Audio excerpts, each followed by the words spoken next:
Welcome to Work The Lege from the ACLU of Alabama. Today is one of our mini sessions that we are offering throughout the legislative session. This particular mini session that you joined us for today is called Lege 101. So Dylan is going to be facilitating our conversation about Lege 101 today. And if you have questions throughout the conversation that Dylan's leading, I mentioned maybe before a few folks got on that there's two places that you can put them. Preferably you can use the Q&A chat feature. So there's a feature in Zoom that says Q&A. If you use that feature, it just gives us an easier way to track questions. And then at the end, when we answer them, I can make sure that all of the things get answered and Dylan is able to answer all your questions. But you're also welcome to just throw them in the chat so other people can see them. Or if you have any commentary, you're welcome to use the chat feature to share any comments, right? Okay, so that's the first thing. Again, please use those features in order to get your thoughts and your questions to us. So Dylan, if you don't mind, will you skip ahead to the next slide for us? All right, so I only have two announcements for y'all before I pass it on to Dylan, who's going to be our brilliant facilitator today. So the first announcement I have for folks is that we are going to have a lobby day on Tuesday, April 4th. The ACLU of Alabama is part of a broader coalition called the Alabamians for Fair Justice.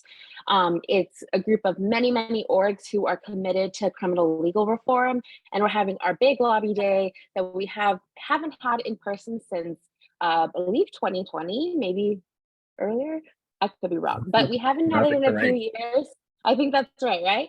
We haven't had it in a few years for very obvious reasons. And this year we are doing it in person. We're obviously going to take all of the COVID precautions that we need to, but we are inviting folks from all over the state to participate. At the end of this webinar, when I send out, the recording and the materials, you'll also get a registration link. So if you're interested in joining us to talk to our lawmakers, and don't worry, like Dylan's going to dispel all the big scary stuff about lawmakers in a minute, but if you're interested, you're welcome to join us. So, and then I have one more announcement, if we can pass. All right, so my second big announcement for y'all, and I'm sharing them at the top because typically announcements are the things that I sort of forget to mention, but this is my trick in order to make sure that I remember. The second big thing I want to share with y'all is we're going to continue having these mini sessions, and the next one that we have will be on Monday, April 6th. And that one will be truncated because the mini sessions are supposed to be shorter. And we're going to be led by our senior legal counsel, Allison Molman, and she's going to be talking to you all about the death penalty and the work that we're doing at the Legislature in order to mitigate some of the harms of the death penalty. And again, she'll get into the details of that, but you can register for this as well. Again, like I mentioned at the last event, we'll send out links at the end. So don't worry right now, but I'm putting them on your radar. Hopefully this is getting you hyped and giving you energy to think about all the ways you can get involved. All right, so now we can go to the next slide. I'm gonna pass it off to our policy director, Dylan Nettles. He uses he, him pronouns, and he'll introduce himself more formally in just a second, but I just wanted to honor the fact that he's showing up here today in the midst of legislative session. And please feel free to ask lots of questions because this is your chance, right? It's like kind of like when you're a celebrity and you don't know what you're going to say. Don't feel that way, but feel free to ask him anything you want. He's very, very welcome to answer all your questions. All right, Dylan, I didn't mean to put so much pressure on you, but I hope that's okay. I think you're going to be just fine. Well, you better work, Steph. You better work. It's time to perform. All right, I'm going to pass it off to our fearless leader, Dylan Nettles. Thank you all again for being here. Thank you, Steph, so much. And as Steph said, thanks everyone for tuning in tonight. This will be just an abbreviated session. We're not going to hold it too long. The idea is really just to give you a snapshot tonight of the process, how a bill becomes a law, give you some background and context in the legislature, And, I'll talk a little bit about, just quickly some of our priorities here at the ACLU and how we want you talking to lawmakers. We certainly, the hope of all of this is that it empowers you, gives you more confidence, gives you the tools in hand, whatever it takes to make sure that you are engaging your lawmakers. I tell people this all the time. I've been here at the ACLU for almost 5 years now. And as our policy director, I'm also a registered lobbyist here in the state. The truth is, folks, is that lawmakers are going to care to hear from you all way more often than they care to hear from me. They know that it's part of my job to be there, and I would certainly like to think that I would be doing this work no matter what my job was full time. But the truth is right, is that when those calls start coming in from their constituents back in their districts, when there's interested Alabamians who are asking questions about their bills, asking about what they're sponsoring and what they're not, that sticks out to them, that starts to gain their attention. And so we want to give you a little bit of information today that hopefully, again, just supercharges you to go out there and be doing this work right alongside us. So let's get started. All right, so intro into the Alabama Legislature. First, we're just going to start off, as I've mentioned, we're going to talk about the process, but I want to talk to you a little bit about the makeup of the legislature. So as we're talking about this process, you really have a sense of who the folks we are discussing and what the makeup of each chamber looks like and all of that. So I think most of you probably know here that, we have a supermajority in our legislature of Republicans, which means that in both chambers, the Republican members control the largest share of the votes. They have the majority of the votes, which is what it takes to pass a bill in either chamber. That's been the case since about 2010, and that's when the supermajority took place. And so that means that of the 140 members total that we have in the Alabama legislature, in the Senate, we have a total of 35 members, and of those 35, 8 members are Democrats, 27 of those members are Republicans. And in the House, which is the other chamber, we have a bicameral legislature, so we have a Senate and a House. In the House, there's a total of 105 members, and of those 105 members, 28 of them are Democrats and 77 of them are Republicans. And so that gives you a sense of how each chamber is made up. It does require a bill, which we'll talk about more, but it will require a bill to go through both chambers before it can become law. And so all of those members will, or the large share of those members will take a vote unless they are voting absent. I do want to also mention, we have in our legislative session 105 calendar days in which a regular session can take place. The regular session started this year in 2023 on March 7th. We actually are one of the states to start the latest in the country this year. You should know, I think it's really important to point out that every state legislature is governed by that state's constitution. And so the information I'm providing you tonight looks actually a bit different than our neighbors in Mississippi or in Georgia or Tennessee or even Florida. It looks different from other state legislatures all around the country. I was reading recently about a state legislature, Nebraska's, which is unicameral. There's only one chamber. And so only bills can go through that one chamber to pass. So it's interesting because as I'm talking through some of this information, you may have some questions. You may wonder why we, don't have certain deadlines or why you don't hear about certain things that you hear about, say, on the federal level even. It's because our state legislature is governed by our state constitution. And in that state constitution, it says that the year after election, the legislature will have an organizational session, and that's when leadership decisions are made. That's when committees assignments are made, things like that. And we did have that earlier this year in January, but then our regular session will start later that year after we select a new legislature. And so that is every 4 years. And so here we are now having just started the regular session on March 7th. Now, you may have also heard some buzz about this special session. And so this can get a little confusing. So I'll say this. A regular session, the one that started on March 7th, it has to take place within 105 calendar days.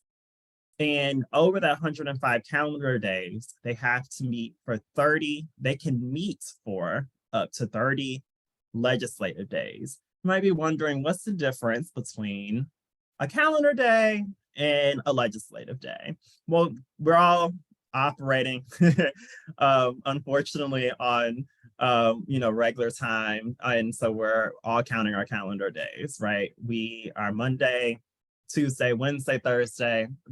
Our work days during the week, like the majority of us, are all on a regular calendar day. We have our weekends, all of that, right? Those are all typical calendar days. They're counted the same way in the legislature. But a legislative day is only counted as the days that the members come to the floor to start debate. All that has to happen is that gavel has to fall in the House or Senate chamber, and the day is counted as a legislative day. The entire Alabama legislature could be in the state house, and if they do not gavel in, it does not count as a legislative day. The legislature can meet for committee meetings all day. They can meet all day long, and it would not count as a legislative day unless they come to the floor. So most often during a regular week, our legislature convenes on Tuesdays. They have committee days on Wednesdays, and then they also convene on Thursdays. There's no hard set rules that say they can't come in on a day, a Monday or a Friday. I know a lot of the rest of us have to be at work on those days. There's no rules that they can't come in on the weekends, which also many of us also have to be at work on those days. But the typical schedule, the typical flow of the calendar is just as I named. Tuesdays and Thursdays count as legislative days. Wednesdays are most often committee days. And so every time they come to that floor, it counts towards that number, that 30 legislative days within 105 calendar days. Now, I'm going to go back to the special session briefly because this is why this matters, especially right now. We started, as I mentioned, on March 7th, but almost immediately the legislature adjourned and said they would not come back in for the regular session until March 21st. Why is that the case? We already had heard that the governor had plans to call a special session, which ultimately she did that very same day in her State of the State address on March 7th. And so when the call of the special session was issued by the governor's office, and the governor, to be clear, has to call the special session, the legislature has some procedures that could allow it as well, but most often the governor is going to call a special session. And she gets to set the terms for that special session. She basically tells the legislature, this is an outline or a framework for what you can debate, what can be discussed, what bills can be introduced within this special session. And that special session has to take place within 12 legislative days.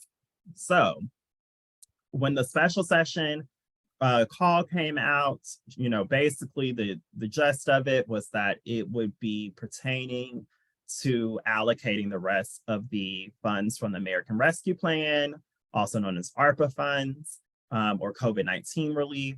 And so that is what's been happening over in the State House for a little bit more than the last week. So when we came in March 7th, we're ready to go.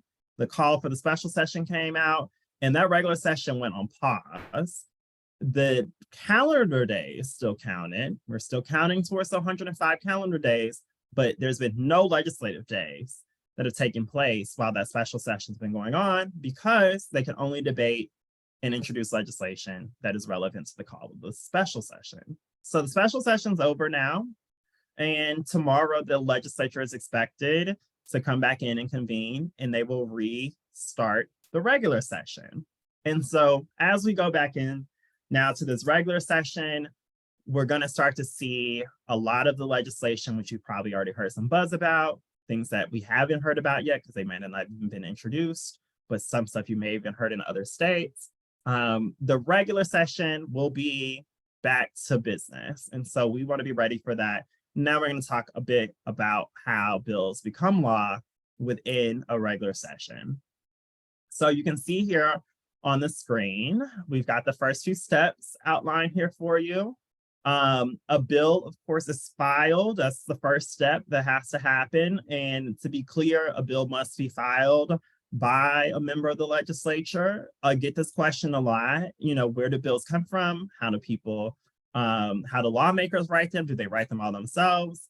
Just to demystify some of that really quickly for you, I will say lawmakers rarely write bills completely themselves. That's not a dig, it's just the truth. That's like, it's just not necessary for them always to.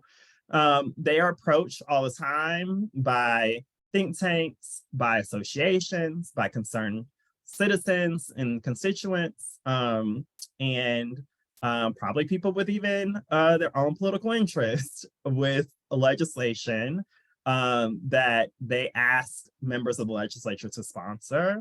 Those members can tweak it, they can work on it themselves, they can say no, of course, or they can take it exactly as it is. They, though, have to go to a body that works in the legislature. It's called the Legislative Services Agency.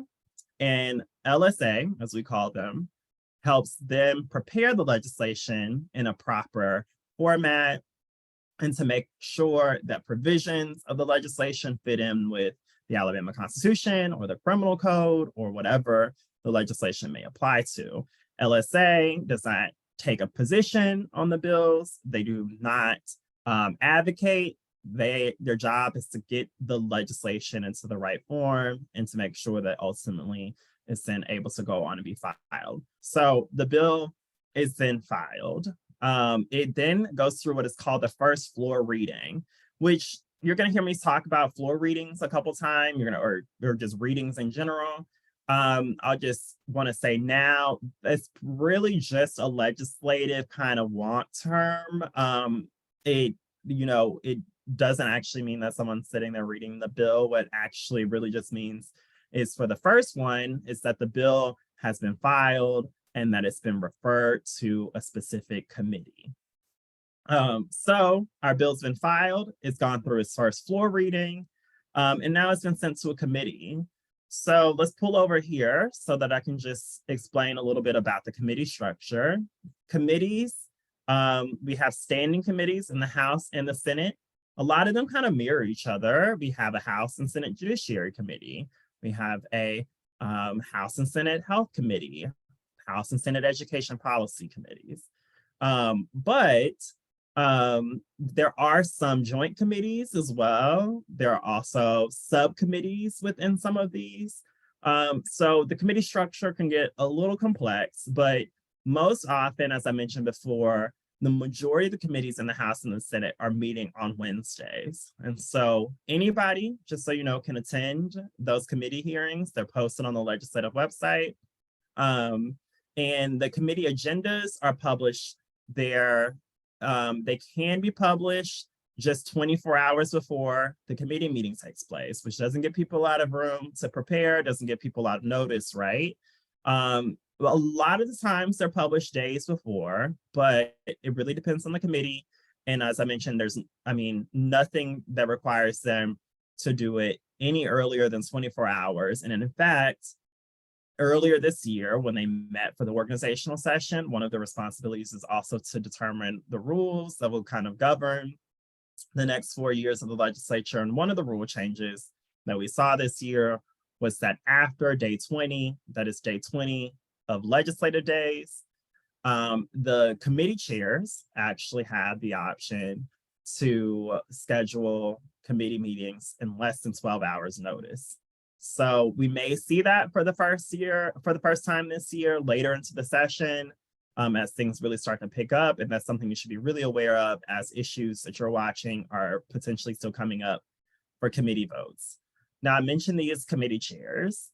Each of those committees does have a chairperson that's appointed by the leadership in the House and the Senate. As I mentioned, because we have a Republican supermajority in the legislature, that means that they are making all of the committee appointments, which means that all of our committee chairs are members of also the Republican Party. So those committee chairs have a good amount of power at their discretion They get to determine the bills that are going onto their committee agenda each week. They get to determine when a vote will be taken, if they, want to delay, if they want to hold a public hearing or not, how many people get to speak within that public hearing. A lot of those decisions are made by the committee chairs. So, it's important to know who the committee chair is, even if they might not be your representative in the House or the Senate, because they could be still an important person to talk to since they control so much about the flow of the legislation to their committee. Now, we've gotten our bill to the committee, and really at this point, a few things can happen. I am going to show you in just a moment here a video that I really think underscores one of the really important parts about the committee hearings or the committee meetings, which are public hearings. But before we get there, I'll just say this. Once you get to the committee meeting, the bill can, if it has a public hearing, have the option for people to be heard from the public. But once that has taken place, and of course, once the member who's sponsoring the bill has presented it to the committee, then you can take a vote for a favorable report from the committee, which just means that it passes out of the committee. It can advance to the next step. You take a vote against the bill, which could ultimately, if the majority of members vote against it, means that the bill dies there in the committee. It gets an unfavorable report. Or the third option is that the bill is referred to a subcommittee. And I mentioned to you before that a lot of these standing committees have subcommittees. Those subcommittees might meet at a different time during that week or the following week to discuss the bill. Usually this means that there is a chance that the bill has some likelihood of getting a favorable report, but there might just be some issues that members think needs to be worked out or discussed among a subgroup of those committee members before it then advances. So, of course, then the committee considers the bill, as I mentioned, and it'll get one of those three things. So before we go on, and I just actually kind of discussed some of this, so I got a little ahead of myself, but that's okay. I'm going to pull up, let's see. Oh, yeah, I already talked about all of this. Okay. I will say really quickly before I pull up the video.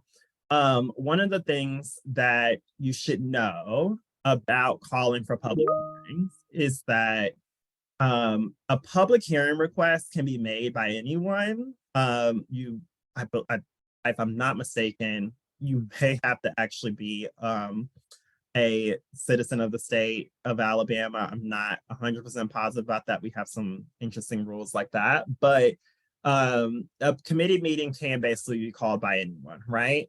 The way that it happens first is that you have to email the clerk who is assigned to that committee.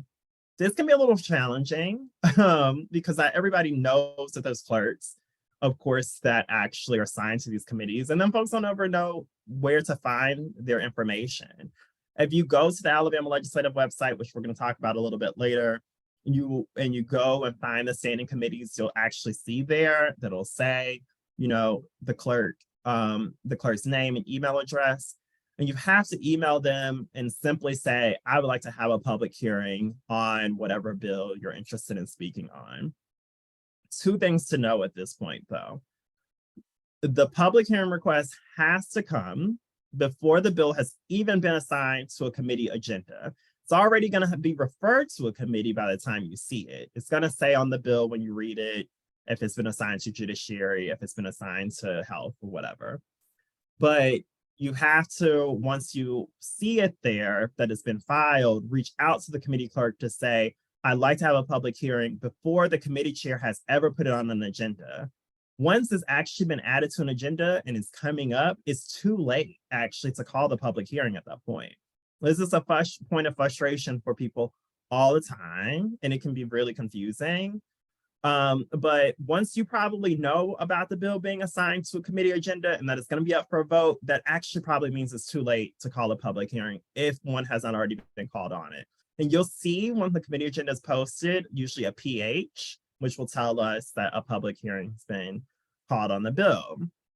The other thing to know is that once you call the public hearing, if you call one, that also means that you're opening it up to anyone who wants to speak for or against the bill.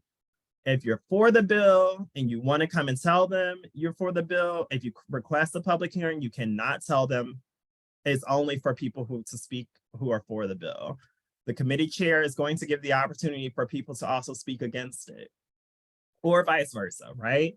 So that is important for folks to know, because sometimes they'll call a public hearing and then folks may show up with the opposing views to yours. And you want to be prepared for that, of course, as well.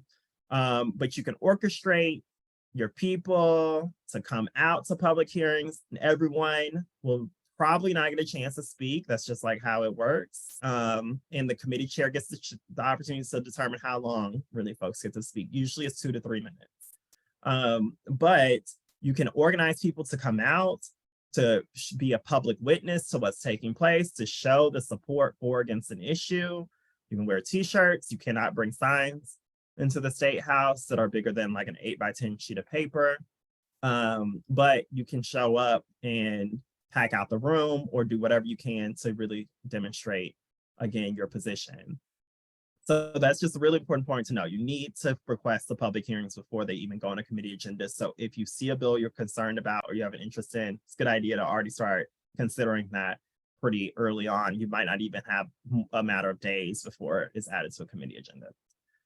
All right, so I think that there's a lot of power in public hearings, and again, lawmakers usually don't care as much what I have to say as what you all do. So I could go to every committee meeting. I go to a lot of them. I could testify at even more of them. I testify at a few of them. And yet I still always will say it's going to be more powerful. It's going to be more compelling for them to hear from Alabamians who are taking their time out to be here to demonstrate their support or opposition to an issue. I always believe that as Alabamians, as advocates, as people who are doing the work to build a better future for our state, for our communities, that there's no better people to look to than our elders, those people who have been doing this work long before us. So we've got this video here for you, Fannie Lou Hamer actually talking about the power of public hearings, and I'm going to share that with you.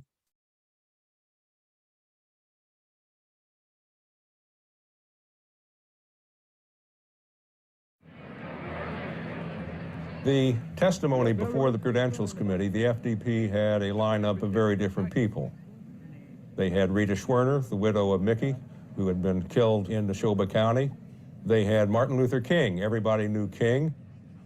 The seating of the delegation from the Mississippi Freedom Democratic Party has political and moral significance far beyond the borders of Mississippi or the halls of this convention. But the highlight of the testimony was that of Fannie Lou Hamer. The sharecropper who had been evicted from her plantation had come to symbolize the Mississippi movement. Mr. Chairman, and to the Credentials Committee, it was the 31st of August in 1962 that 18 of us traveled 26 miles to the county courthouse in Indianola to try to register to become first-class citizens. We was met in Indianola by policemen. The president, Lyndon Johnson, he's not afraid of Martin Luther King's testimony. He's afraid of Fannie Lou Hamer's testimony. And so he decides that the country should not see her testify live. Johnson is in the White House, and he convened an impromptu press conference. We will return to this scene in Atlantic City, but now we switch to the White House and NBC's Robert Goralski. Now, ladies and gentlemen, the President of the United States. On this day, 9 months ago. He did it knowing that they would break away, thinking he might announce who his choice of vice president was going to be. Instead, he gets up there and he announces, get this, he announces that it's 9 months to the day since Governor Connolly, who was there, was shot along with President Kennedy. So he announced a 9-month anniversary. Everybody's scratching their heads. Thank you very much. And then he leaves. By that time, Fannie Lou Hamer's testimony was over. However, it backfired on Johnson because it became a story that she had been taken off television and in the news that night, and for days afterwards, they replayed her testimony. I was carried to the county jail and put in the booking room. They left some of the people in the booking room and began to place us in cells. She had Mississippi in her bones. Martin Luther King or the SNCC field secretaries, they couldn't do what Fannie Lou Hamer did. They couldn't be a sharecropper and express what it meant, right? And that's what Fannie Lou Hamer did. And it wasn't too long before 3 white men came to my cell. One of these men was a state highway patrol. He said, "We're going to make you wish you was dead."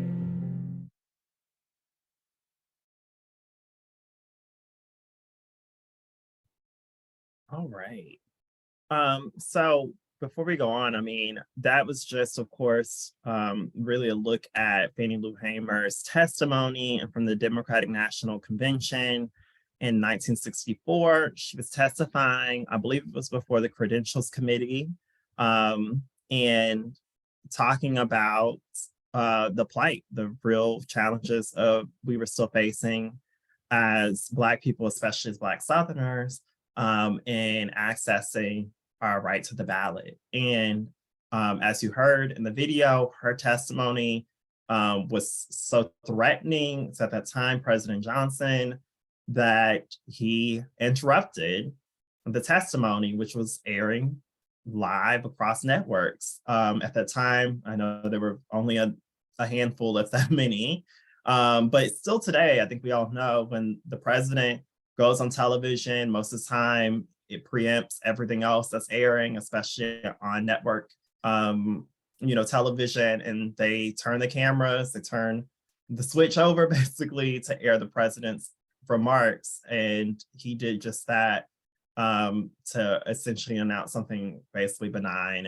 And I think, what we want you to take away from this is that, as I mentioned before, we have, as Alabamians, all titles aside, we have so much power in what we can bring with our testimony, with our voices, our advocacy, to the legislature. We have to organize ourselves, we've mobilized certainly to get there. But I like these historical references because they're not that long ago, but they're a reminder of what folks have done and can continue to do to really speak truth to power. So hopefully that was encouraging for you all as well. And a just good historical lesson, because I actually didn't know that story until Steph originally shared that with me. All right, so we're gonna dive back into the process and what happens after we've gotten through the committee structure. So our bill, it's gone all the way from filing to a committee, through a public hearing, and it got voted out of committee. So our bill is now going to the floor. Now this could be good or bad depending on our position on the bill, but it's going to the floor. So this is another really critical part of the process, of course. Before a bill goes to the floor, one of the things that I think a lot of people don't always know is that when a bill is voted out of committee, it just goes into something that is called the regular calendar. That is essentially a report in basically chronological order, just about of the bills that have been reported out of the committees. There's one for the House, one for the Senate, and they just fall in that order on the regular order calendar. But the regular order calendar is almost never used when it comes to floor debates on a day-to-day. What is the special order calendar. That is what you're going to hear most often. In fact, most of the time when members come to the floor and gavel in, you'll hear actually a motion to adopt a special order calendar, and that'll happen with basically unanimous consent from both parties on both sides of the aisle in both chambers. And that is because the special order calendar is set by the Rules Committee. There's a Rules Committee in the House chamber and a Senate chamber. And the Rules Committee is actually probably one of the most powerful committees in both chambers, but usually it's seen the least and has a slightly different process than most other standing committees like what we just talked about. The Rules Committee does not have public hearings. The Rules Committee meets usually even pretty late. They usually meet after members adjourn on a legislative day, and they get together. It's made up of members of the Republican and Democratic Party. Again, a majority of Republicans on that committee because they make up the majority of the legislature. And they get to go around and they each get a pick of the bills that they want to go on the special order calendar. And they go around twice. And they select bills that they personally might be sponsoring and want to see go on the special order calendar. Now that they've been voted out of a committee, they pick bills that are importance to other members, their colleagues. They pick bills that are of interest and importance to their caucuses, that are priorities for the House Republicans or the Senate Democrats or whatever it may be. That is how they put together the special order calendar, and they will come to the floor and they will vote to adopt that calendar. And that will essentially be the agenda of the bills that they work through that day. Doesn't mean they have to get through all of them. They can stop at any given point. They can even adjourn, and the Rules Committee can meet and pick another special order calendar and come back in with it. That actually will usually happen, especially as we get later into the session. So that special order calendar is what they are working off of in the House and the Senate most days. And frankly, most people really won't see it or have access to it until maybe the day of. Sometimes they'll post it shortly after the Rules Committee meets, but like I mentioned, that can be later into the evening or late at night. You have to wait till it goes up on the website. And usually by the time they gavel in, it's there and you can get access to it and you can see what they're working through that day. So that's just important to know. There's a regular calendar, almost never used. Special order calendar is what's adopted each day that they come to the floor. So, our bill is now on the special order calendar. It has to go through its final procedural reading, and then it can now come to the floor for debate, amendments, substitutes, any of those things. Once the bill is being debated on the floor, the member who's sponsoring the bill is going to introduce it. They're going to explain the bill, and that's when you're going to see, if you've ever watched legislative footage at even the federal level or at the local, whatever it may be, that's when you're going to see members debating the bills, different people coming to the mics. You can see members bringing amendments that they would like to suggest. Members can take a vote on those amendments, and it works the same way. It has to be a majority of members in order for the bills to get amended or substituted or anything like that. As you see here, Steph put study, debate, amend. All of those things will take place, and then there will be a vote on that bill, either in the House chamber or the Senate chamber, whichever one has come to first. Once that vote's taken place, let's say the bill gets the majority of votes, it passes out of that chamber, it's going to go over to the other chamber, and the exact same process is going to take place there. So we've got the vote on the bill, it passed, it goes to the next chamber, and then it is back up in the other chamber for its first reading. It's assigned to a committee again. You can also call a public hearing in the other chamber. You can also go and show up and testify. You'll want to advocate, reach out to those members who are sitting on that side and now have an opportunity to vote, all of those things. You have to basically repeat the whole process. Now, one other final thing I'll note in this process, once it's kind of gone all the way through the other chamber, there are just a couple of things that can happen. The other chamber may decide that they want to make changes to the bill once it gets over there. They might not like some of the language. They might not like some of the provisions. And so they can make amendments to it. Once they do that, they know that before the bill would go to the governor's desk, that bill would have to go back to the other chamber that's already taken a vote for something called a concurrence vote. A concurrence vote is essentially saying, hey, we fully agree with all the changes that have been made, no issue there. We're going to take this quick vote with the entire chamber, and then we're going to move it along to the governor's desk for her signature.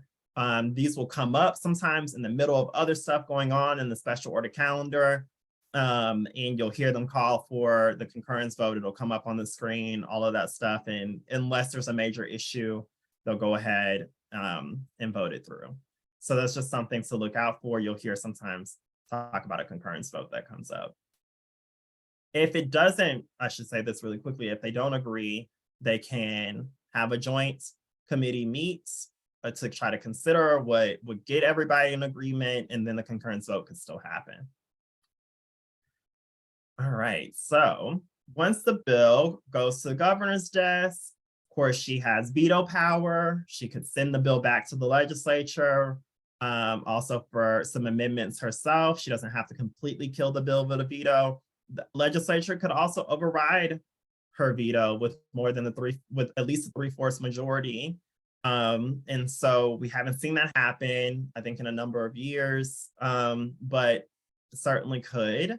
And then the governor also, once we get later into the session, if the legislature is already adjourned completely after day 30 and she decides to veto a bill, then they really don't have any option to come back in and override her veto. So she does have that. She also has some other procedural moves at her disclosure that I won't go into the weeds of, but that's the main things to know. All right, so that's how a bill becomes a law, at least here in Alabama.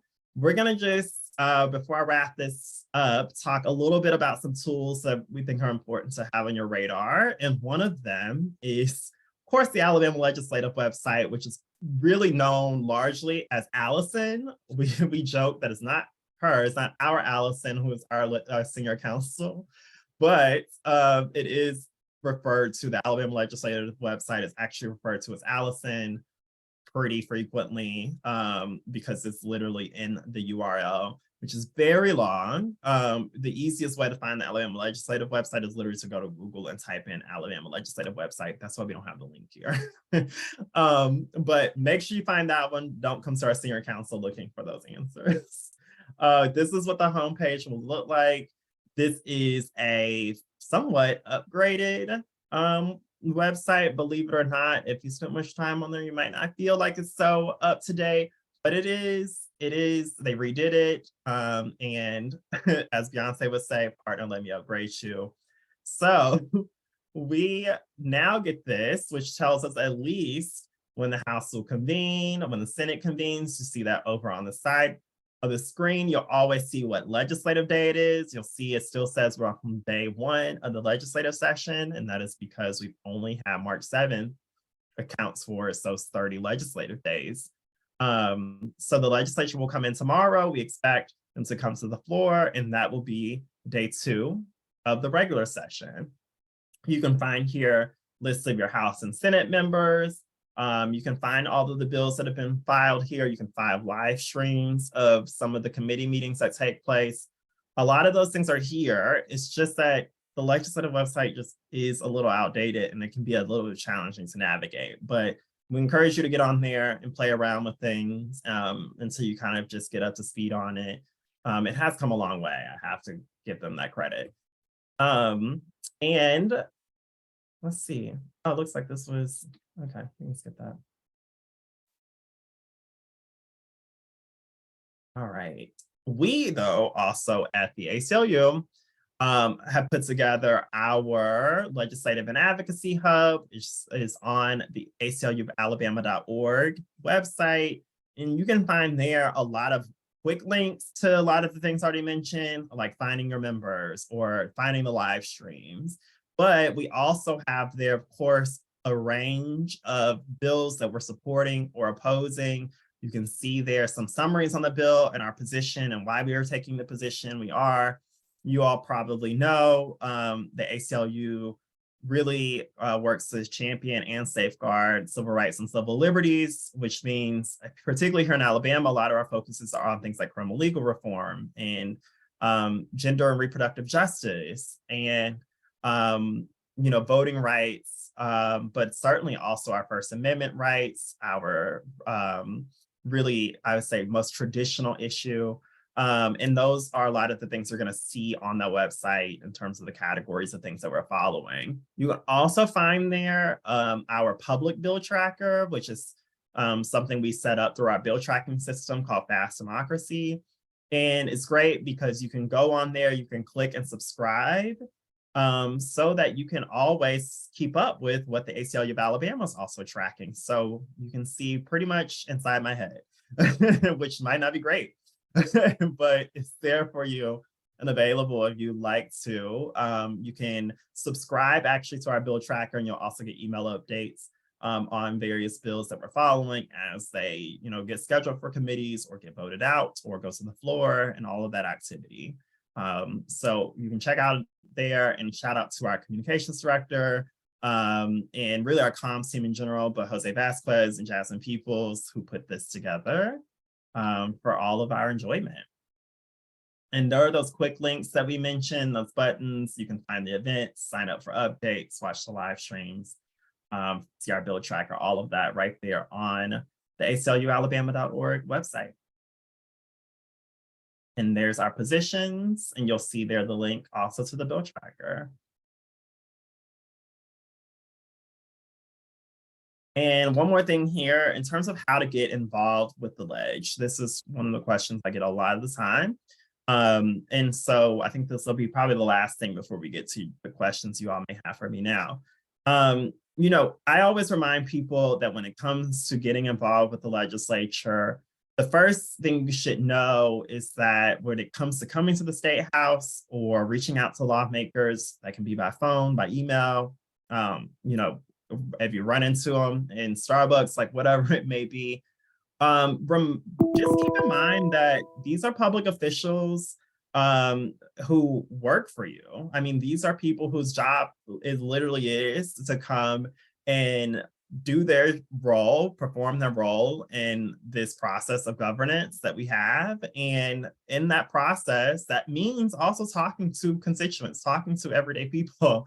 And so I think there's a lot of certainly reasonable, intimidation that comes along with the idea of talking to public officials. And a lot of folks, regard our legislators as if they're the experts on these issues. Oh, they must be, right? They're lawmakers.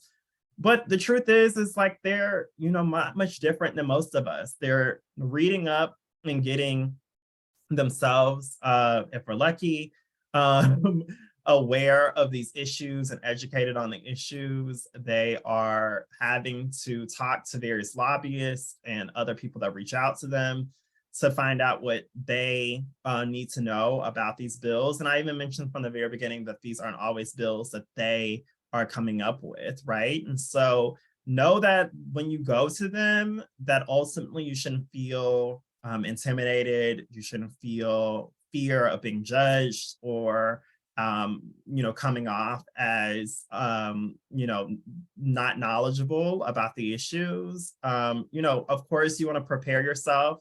You want to think about your approach. You want to be strategic, and you want to get your points across, and really, probably the most succinct way possible, because a lot of times you won't have much time with them. But it really should not be anyone's concern that they cannot hold their weight in a conversation with these lawmakers. Please engage them, think about ways to reach out to them. And it doesn't just mean coming to Montgomery. You can also have, you can reach out to them. These are part-time jobs for lawmakers in Alabama. So they spend most of the year still back in their district and even during the session, they spend a good amount of time still back in their district. Ask them to meet while they're home. Ask them to meet up somewhere, whether that be if they have an office or somewhere in public, whatever makes you most comfortable.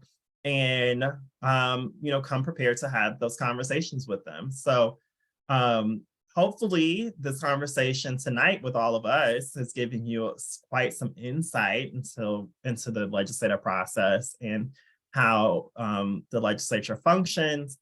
But why don't we now take some of your questions and see what more maybe I can help with, and hopefully you all will then be banging down the doors of the State House in no time. So I'm going to stop the screen share. Thank you, Dylan, so much. Thank you all for being on here, learning about how a bill becomes a law. If you have questions, like I mentioned at the beginning, you can just write them right in the chat, or you can put them in the Q&A feature. One of the questions that I have personally, Dylan, that I feel like this is something that has been asked in the past, but if folks want to get familiar with the process before a bill is even filed, so you named a little bit about how, lawmakers are not necessarily writing the bills. I'm curious if you have some suggestions for where they could be looking at to find some of the script for these bills, because we also know in previous years, sorry for all this context, but in previous years we've seen the same bills get filed all over the country, right? Especially when it comes to anti-trans ledge, but are there other places that you suggest folks to look at if they have interest in seeing bill language before it gets filed? That's a good question, Steph. I don't know if I've ever been quite asked that. So I would say, if you're hearing about bills that are coming up in other state legislatures, we just faced last year where, we had some stuff come over to Alabama in like the last leg of our session that Florida had already passed. And it was like Alabama caught wind of it and was like, oh yeah, like let's try to squeeze that in too while we still have time. So if you're hearing things in other bills and you're kind of concerned about if it's coming this way in Alabama, you can also look to those states. I mean, whether that be going to their legislative websites, trying to navigate that, looking to ACLU affiliates or other advocacy groups in those states that are working on those issues, and try to get that bill language. I'll tell you this is one good thing is most other states' legislative websites are way better than ours. So you will probably have an easier time finding the information you're looking for. But you should go ahead and look and try to familiarize yourself with the language. I do this, right? So I'm not giving you some kind of secondary option. This is truly what I do as well when I'm hearing about bills that are being filed in other states. I just go and try to find them there or look at other trusted sources and download them. And then I just read their bills, and then I can kind of anticipate what we may see if that bill is filed in Alabama, and so that's kind of how I just get an indication of what may be coming. Thank you so much. I appreciate that. That's a good way to go about it, because I have not figured out how I want to learn specifically about pre-filing bills. Okay, we don't have any. Go ahead. I was just going to say really quickly, Steph. We call those bills that kind of pop up a little bit of everywhere. We call them model bills. Model bill. There's some great model bills that flow around all over the place all the time. There's some really bad ones. People again wonder all the time, where does legislation come from? We see model bills like that all over because legislation is not coming specifically from a lawmaker most of the time. So there's lots of organizations all over the country, unfortunately some really bad ones, that literally do sit down and craft and work on these model bills, and then they just take them from one legislature to the next, to the next, to the next, and they secure sponsorship. That just gets anybody who is willing to sponsor it to introduce it, and then they've got a bill in play. And that's really pretty much how it works. That's helpful language. I didn't know that. We don't have any questions in the chat or in our Q&A right now. but I will leave it open just for a minute or so, just so folks have a chance. But I wanted to make a tiny course correction. We, at the beginning of the webinar, I mentioned that we will have another mini session on April 6th, but I had that date wrong.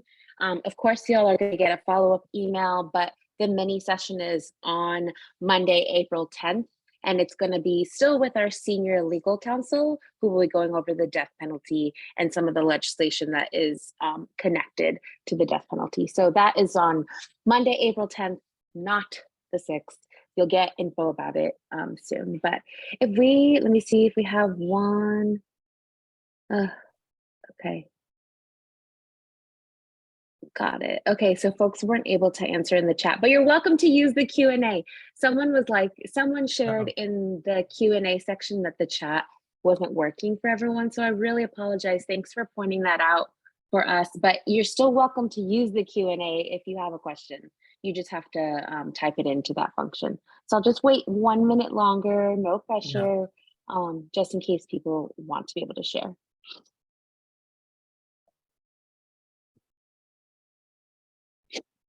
And Dylan, thank you so much for sharing all of your insights. I know it's so much information, and I hope folks know that they don't have to have all of that memorized. And the only reason you do is because it's your job. Yeah, truly. I mean, it just happens to be what I do every day. But it took me quite some time. It wasn't even one session. It took me a couple before I really started to internalize a lot of this. And I think that's true. I mean, I think that's what most people should expect. There's lawmakers who will tell you like they don't know all the rules and the process. You know, it just takes time to learn it. And then there's those who know it really well and they use that to their advantage as well. Yep, that's right. Okay, so I'm gonna make some assumptions that maybe we don't have questions coming into the Q&A. If for some reason something comes up, there are plenty of ways to get these questions answered through email, through social media, by tagging the affiliate, or by directly messaging us, either Dylan or myself or someone else on our team, these questions. So don't worry, it's not like you'll never be able to ask or get your answer, but I appreciate y'all sharing space with us today. Dylan, did you want to add anything before we head out?